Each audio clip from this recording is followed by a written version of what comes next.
Okay, so we're just about to install our RRS rack, and because it's an XP Falcon, there's a number of different configurations for the different vehicles. So if it had standard stub axles, it uses factory inner tie rod ends and outer tie rod ends and tie rod adjuster sleeves, and they are in a completely different position. If it's late model stubs and our strut front end, this is the configuration that it has to be.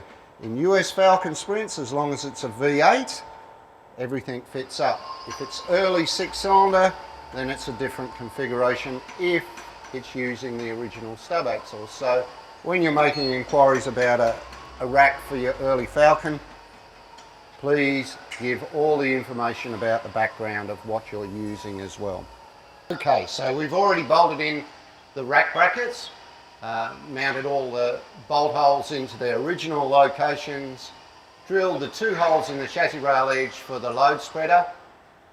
That's all ready to go. Super easy, super easy, whether it's left or right hand drive. And now we just bolt it in.